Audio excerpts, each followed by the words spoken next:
लगभग 8 वर्ष पूर्व 2013 के अंदर इसकी पहली मीटिंग हुई यहाँ पे, और उसके बाद हम लोगों ने एक एमओयू साइन करा मोहन फाउंडेशन के साथ, जिसकी वजह से ये संस्था कहलाती है जो अंगदान के क्षेत्र में काम करती है। उसको हम MFJCF बोलते हैं, Mohan foundation Jaipur citizen forum. और उसका उद्देश्य क्या है? उसका उद्देश्य ये है कि इस देश में लाखों हमारे साथी ऐसे हैं, ऐसे नागरिक हैं जिनको विभिन्न अंगों की आवश्यकता पड़ती है। किसी को किडनी चाहिए, किसी को लिवर चाहिए, किसी को हार्ट चाहिए।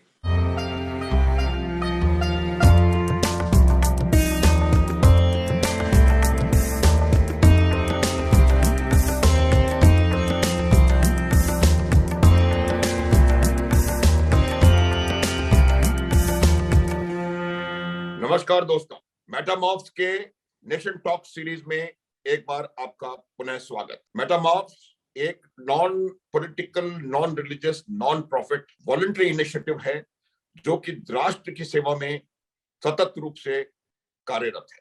हमने आपकी मुलाकात नेशन टॉक्स के माध्यम से कई लोगों से करवाई है। आज हम आपको एक ऐसे शख्स से मिलवाएंगे जो किसी तारुफ का मोहताज नहीं, एक बहुत सफल राजनेता, बहुत साफ सुंदर छवि वाले राजनीतिज्ञ, बहुत सफल businessman, last name in jewellery designing.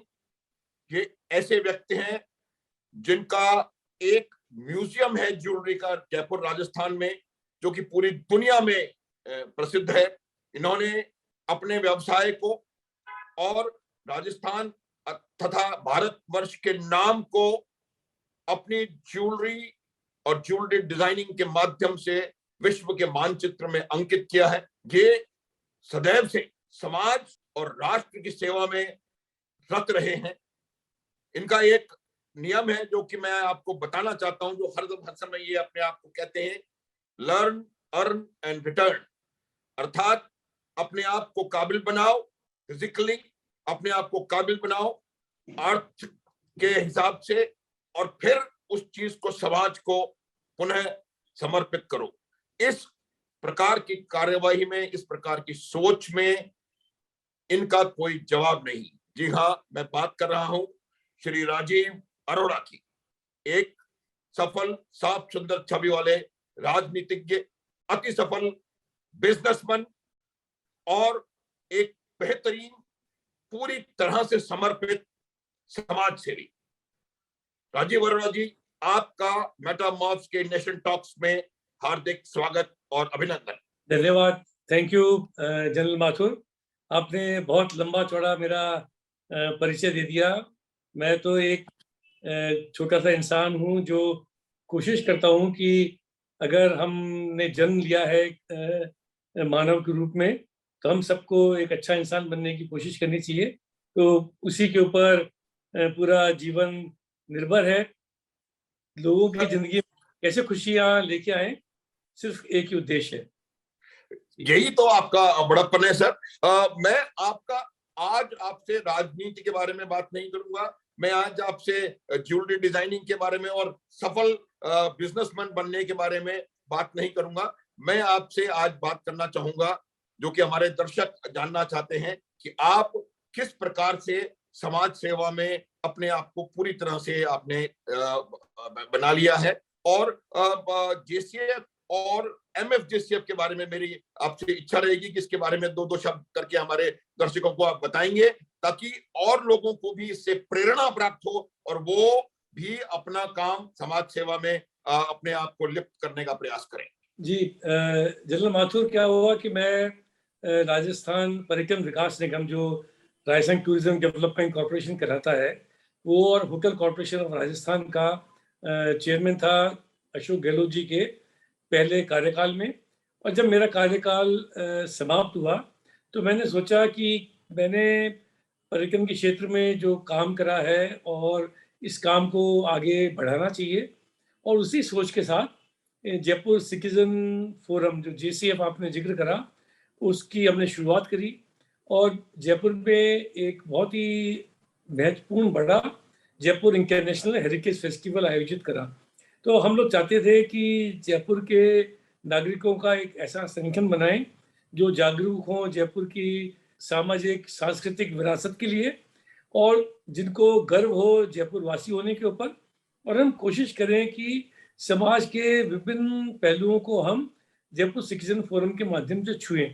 तो ये सिलसिला चलता रहा, इसके कई कार्यक्रम समय समय पर हुए, आप भी कई कार्यक्रमों में आए हैं, और इसमें गुलजार साहब से लेके रूप कुमार राठौर तक और जनरल अरुण साहनी से लेके हमारे बड़े बड़े वैज्ञानिक हैं, उनके साथ हमारी बातचीत होती है, लोगों से मिलते हैं, नाटक के प्रोग्राम होते थे, संगीत के प्रोग्राम होते थे। उसके साथ साथ क्योंकि हमारी कन्वीनर हैं MFJCF की भावना जगवानी, उनकी ये बड़ी इच्छा थी, लंबे समय से वो आंखों के से काम करती थी, जो हमारा आई डोनेशन का जो काम होता है उन्होंने राजस्थान में शुरू करा था। उनकी इच्छा थी कि अंगदान का जो कार्यक्रम है कैगेवर ऑर्गन ट्रांसप्लांट का, 1994 में 1994 के अंदर इस देश के अंदर उसका कानून बना, होटा ह्यूमन ऑर्गन ट्रांसप्लांट एक्ट, और उसके बाद इसके ऊपर काफ़ी काम हुआ दक्षिण भारत में। इस काम को राजस्थान में भी शुरू करा जाए, ये एक बहुत ही अच्छी उनकी सोच थी और मुझे इस बारे में समझ में आया। लेकिन क्या होता है कि आप जो काम करना चाहते हैं उसके बारे में आपको पूरा ज्ञान होना चाहिए। तो हम लोगों ने पता करा कि मोहन फाउंडेशन करके संस्था है चेन्नई में बनी हुई, डॉक्टर सुनील श्रॉफ हैं उसके संस्थापक अध्यक्ष, और हमारी उनसे बातचीत हुई। हमको एक नॉलेज पार्टनर चाहिए था, एक हमको एक ऐसा दूरदर्शी व्यक्ति साथ में चाहिए था जो हमको रास्ता दिखा सके कि इस कार्यक्रम को कैसे शुरू करा जाए। लगभग 8 वर्ष पूर्व 2013 के अंदर इसकी पहली मीटिंग हुई यहाँ पे, और उसके बाद हम लोगों ने एक MOU साइन करा मोहन फाउंडेशन के साथ, जो जिसकी वजह से ये संस्था कहलाती है जो अंगदान के क्षेत्र में काम करती है, उसको हम MFJCF बोलते हैं, Mohan foundation Jaipur citizen forum. और उसका उद्देश्य क्या है? उसका उद्देश्य ये है कि इस देश में लाखों हमारे साथी ऐसे हैं, ऐसे नागरिक हैं जिनको विभिन्न अंगों की आवश्यकता पड़ती है। किसी को किडनी चाहिए, किसी को लिवर चाहिए, किसी को हार्ट चाहिए। और आपको ये भी मालूम है कि इस क्षेत्र में समय समय पे ऐसे अखबारों में खबरें प्रकाशित होती हैं कि लोगों ने किडनी बेच दी, और जो लोग निर्धन हैं, आर्थिक स्थिति से कमज़ोर हैं, उनको लोग उपयोग करते हैं इस काम के लिए। ये प्रैक्टिस रुके, और जो कभी दुर्घटना के कारण या किसी ऐसे अन्य कारण की वजह से कोई व्यक्ति ब्रेन डेड हो जाए, तो उसके परिजनों को हम काउंसलिंग करें, उनको समझाएं और उनको तैयार करें कि वो ऑर्गन का डोनेशन कर दें। उनकी मृत्यु के बाद में उनके किडनी, लिवर, हार्ट, पैनक्रियाज, उनके different tissues, even skin, ice तो काम में आती है, इसको काम में लिया जाए। एक मुश्किल काम था क्योंकि राजस्थान में इस विषय में पहले काम नहीं हुआ था। तो सबसे पहले तो सेंसिटाइज करने की आवश्यकता थी। जो राज्य सरकार के अस्पताल हैं उनको, उनके साथ साथ private medical colleges, private medical institute जो हैं, हॉस्पिटल्स जो हैं, और हम लोगों ने ये काम करा। और मुझे ये बताते हुए एक सुखद अनुभव है, प्रसन्नता तो नहीं कहूँगा, एक सुखद अनुभव है कि हमारे प्रयासों से 42 लोगों ने अपने ऑर्गन का डोनेशन करा, और उसकी वजह से सैकड़ों लोगों की ज़िंदगी बच सकी। क्योंकि 2 किडनी काम में आती है, एक लिवर का काम आता है, एक हार्ट काम आता है, एक व्यक्ति डोनेशन करता है, तो अगर पूरी तरीके से उसका उपयोग करा जाए तो 8-9 व्यक्तियों को पुनः जीवन दान मिल सकता है। इसलिए इस प्रोजेक्ट का नाम डॉक्टर हम लोगों ने जनरल माथुर नवजीवन प्रोजेक्ट रखा, क्योंकि इससे नवजीवन लोगों को मिलता है। तो MFJCF का संक्षिप्त परिचय तो ये है। अब मैं आपसे एक बात और पूछना चाहता हूँ कि जो अंगदाता प्रतीक को इससे जोड़ने के लिए जो आपके इनिशिएटिव्स थे, उनके बारे में अगर आप हमको बताएंगे। हमारा मकसद ये है कि हमारे दर्शक अंगदान के को समझ सकें, अंगदान कितना महत्वपूर्ण होता है, और आपकी मृत्यु के पश्चात यदि आप फिर भी इस विश्व में जीवित रहना चाहते हैं तो अंगदान इज द ओनली वे जिससे कि आप अपने जाने के पश्चात भी इस दुनिया में रह सकते हैं अपनी आंखों के माध्यम से, अपने और अंग जो आपने डोनेट किए हैं। तो ये हमारा मकसद है। तो ये अंगदाता प्रतीक को जिस प्रकार आपने इसके साथ जोड़ा है, उसके बारे में हमें कुछ, हमारे दर्शकों को कुछ बताइए प्लीज। एक खामोशी, अनेक मुस्कान, आओ करें अंगदान। ये हमारा स्लोगन है, क्योंकि एक व्यक्ति तो खामोश होता है, लेकिन जाते जाते कई लोगों को मुस्कान देके जा सकता है। और ये संभव है अगर आप अंगदान के लिए फॉर्म भरें, एक अंगदाता बने। क्योंकि इस देश में, जैसे पहले बात हुई, लाखों लोगों को अंगों की आवश्यकता है। और हमारे पुराने, हमारे जो धार्मिक ग्रंथ हैं, हमको जो शुरू से संस्कार मिले हैं, उनमें हमेशा एक बात कही है कि ऐसा काम करके जाओ जिससे कि आप अमर हो जाओ। तो अमर होने का इससे बढ़िया क्या तरीका हो सकता है कि ना केवल आप जा रहे हो, उसके बाद भी आप जीवित हो किसी दूसरे व्यक्ति के जीवन में। ऐसे बहुत सारे लोग हैं जिनको हार्ट ट्रांसप्लांट हुआ है, किसी व्यक्ति का दिल जो कि आज हमारे बीच में नहीं है, अन्य व्यक्ति के दिल में धड़क रहा है, क्योंकि उसका दिल को प्रत्यारोपण की आवश्यकता थी, अंग प्रत्यारोपण की आवश्यकता थी, और वो अंग प्रत्यारोपित हो गया। हमारे खुद के साथी हैं, हमारे मित्र हैं जो हमारे संग सिटीजन फोरम में जुड़े हुए थे, उनको भी ऐसे एक दिल की आवश्यकता पड़ी, और उनका नाम है श्री राम रावत, और उनका ऐसा ऑर्गन ट्रांसप्लांट हुआ, हार्ट ट्रांसप्लांट हुआ, और ईश्वर की कृपा से अभी 3-4 वर्ष हो गए और वो बड़ा स्वस्थ जीवन व्यतीत कर रहे हैं। तो ये सबके लिए एक उदाहरण भी हमारे सामने है। इसके लिए कैसे लोगों के बीच में पॉपुलर करा जाए, हम स्कूलों में जाते हैं, हम कॉलेजेस के अंदर जाते हैं, हम पंचायत समिति पे, पंचायत लेवल के ऊपर जाते हैं। हमारे जो वॉलंटियर्स हैं MFGCF के, वहाँ पे उसके विषय में एक टॉक देते हैं, उसके बारे में डॉक्यूमेंट्री दिखाई जाती है, और लोगों को इस बात के लिए प्रेरित करते हैं कि वो अंगदान के बारे में जागरूक हों, दूसरे लोगों को भी बताएं। और इसके लिए एक महत्वपूर्ण काम MFGCF के माध्यम से हुआ है। हमने केंद्रीय परिवहन मंत्रालय को हमने अनुरोध करा था, श्री नितिन गडकरी जी को, वहाँ पे आनंद कुमार जी IAS ऑफिसर थे, एडिशनल जो सेक्रेटरी थे ट्रांसपोर्ट के, उनसे हमने अनुरोध करा था कि जो हमारा ड्राइविंग लाइसेंस होता है, वो जब कोई बनाने जाए तो उस वक्त वो घोषणा कर सकता है कि मैं अंगदाता बनना चाहता हूँ, और I am an organ donor. ये अगर वो घोषणा करता है तो आजकल ड्राइविंग लाइसेंस के ऊपर एक फोटो लिखी हुई आती है जिसपे लिखा होता है ऑर्गन डोनर। मैं मेरा ड्राइविंग लाइसेंस निकाल के दिखाता हूँ, चलो माथुर। तो ये हम लोगों ने जयपुर में, एक राजस्थान में काम शुरू करा, और जब इसकी सहमति मिल गई केंद्र सरकार से, तो राजस्थान में काम हुआ। और सबसे पहले ये शुरू हुआ राजस्थान में। इसमें जैसे मेरा चित्र है और नीचे हार्ट का निशान बना हुआ है यहाँ पे, और इस पे लिखा हुआ है ऑर्गन डोनर। तो जब आप ऑर्गन डोनर की तरह बन जाते हैं तो एक तरीके से आपकी सहमति मिल जाती है आपके परिवार वालों को, अस्पताल वालों को, कि ये व्यक्ति ऑर्गन डोनेशन करना चाहता था। और सबसे खुशी की बात यह है कि कुछ दिनों पहले कार्यक्रम शुरू हुआ है, और 3 लाख से ज्यादा राजस्थान में ड्राइविंग लाइसेंस के ऊपर लोगों ने एक ऑर्गन डोनर होना चूज करा है। तो ये एक बड़ी अच्छी पहल है जिसने इस जो मूवमेंट है, इस मूवमेंट को पूरी दुनिया के अंदर पॉपुलर करा। और हम लोगों ने, जिन लोगों ने अंगदान करा, उनकी स्मृति में एक अंगदाता स्मारक हमने जयपुर में बनाया है, पृथ्वीराज रोड और राम सिंह रोड के तिराहे के ऊपर। और 27 नवंबर को 2019 को राजस्थान सरकार के जो हमारे मुख्यमंत्री हैं अशोक गहलोत जी, उन्होंने उसका लोकार्पण करा, उसको जनता को समर्पित करा। इस अंगदाता स्मारक को बहुत खूबसूरत ढंग से हमारे जयपुर के आर्किटेक्ट है समीर वीकन, उन्होंने परिकल्पना करी उसकी। और उसके अंदर हम जो भी अंगदान करते हैं उनका नाम वहाँ पे चिर स्थायी स्मृति की तरह बना रहे, उनका नाम हम वहाँ पे उनके लिखते हैं। और जो भी लोग जयपुर में आते हैं और जो लोग अंगदाता स्मारक जा सकते हैं, वो अपनी पुष्पांजलि वहाँ पे अर्पित कर सकते हैं, उनको अपना ग्रेटिट्यूड दे सकते हैं। तो सब लोगों की कोशिश ये है कि ऑलरेडी राजस्थान पूरे नॉर्थ इंडिया के अंदर अंग दान के क्षेत्र में, कैरेगिवर ऑर्गन ट्रांसप्लांट के क्षेत्र में नंबर 1 बन चुका है। इसको ज्यादा से ज्यादा लोगों के बीच के अंदर हम प्रसारित करें।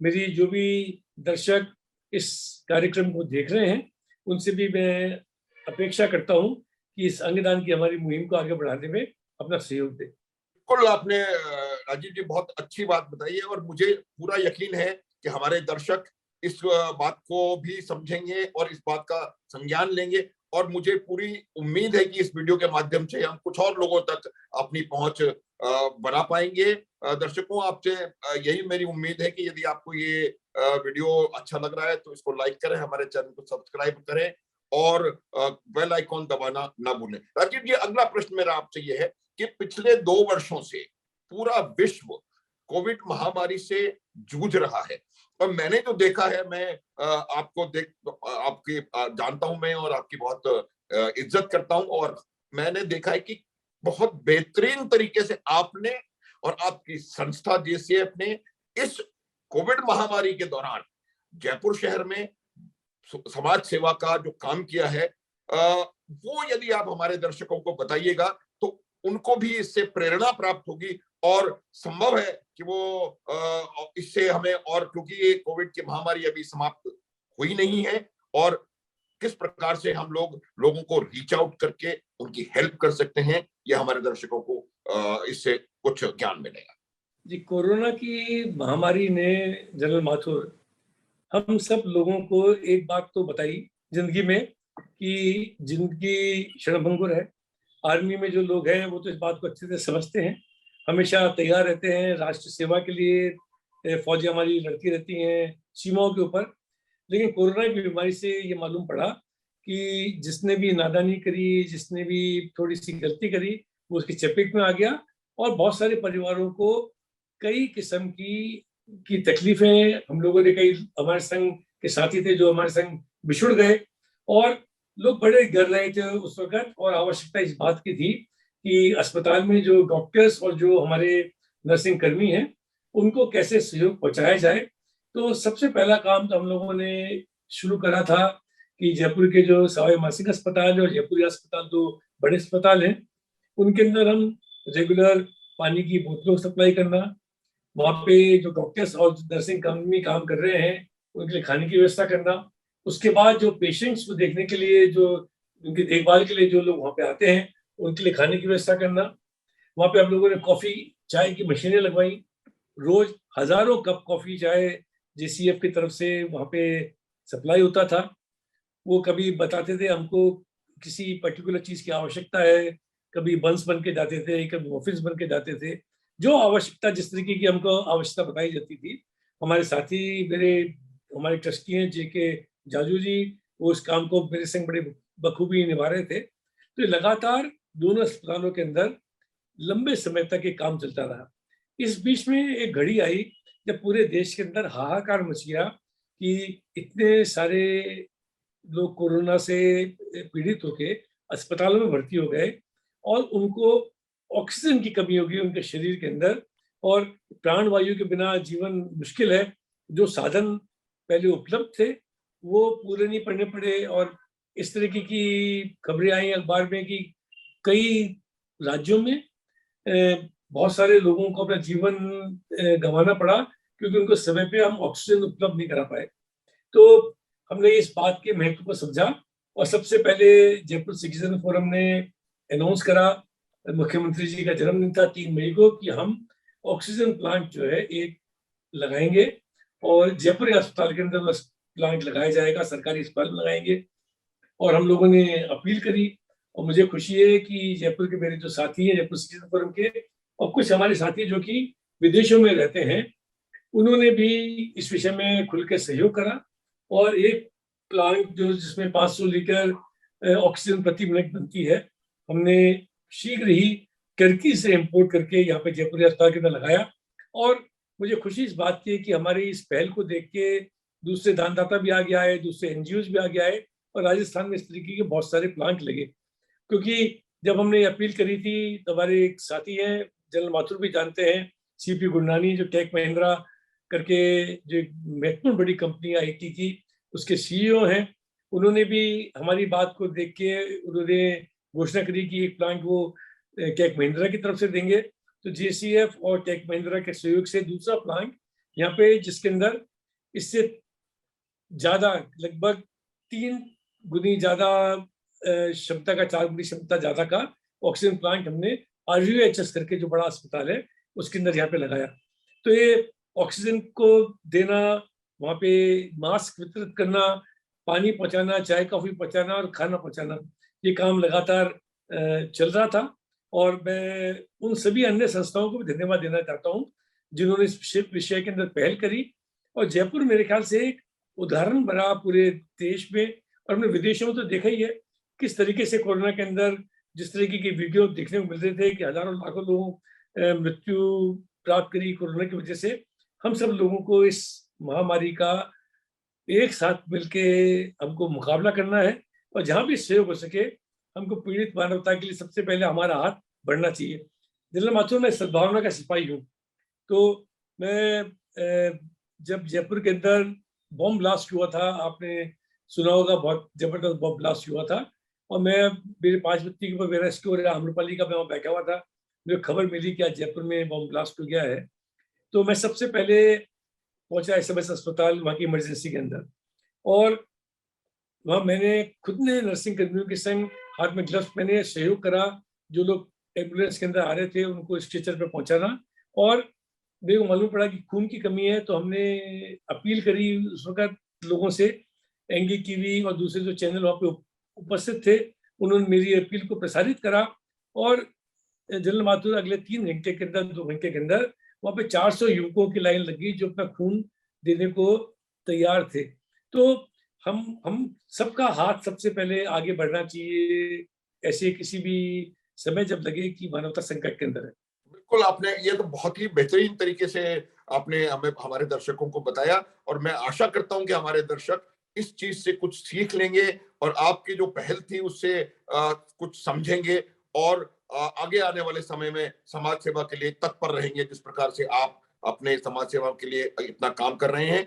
और पहल, काम करना एक बात होती है, उसको पहल करना और उस बात को एस्टेब्लिश करना और फिर उसको आगे ले जाना, ये एक बहुत बड़ी बात होती है। एक आखिरी सवाल आपसे कि आपने जो जो विकलांग लोग हैं, उन विकलांग मनुष्यों के लिए, मानवों के लिए आपने एक डब्ल्यूएचओ के उसके स्पेसिफिकेशंस के हिसाब से कोई व्हील चेयर की कोई योजना शुरू करी है और जो कि आगे जा रही है। तो मैं चाहूंगा कि हमारे दर्शक उस योजना के बारे में जाने और उस योजना से प्रेरित होकर के वो भी उसमें आगे कुछ कर सकते हैं, तो उसमें करने का प्रयास करें। तो कृपया इस बात पे थोड़ी रोशनी डालें।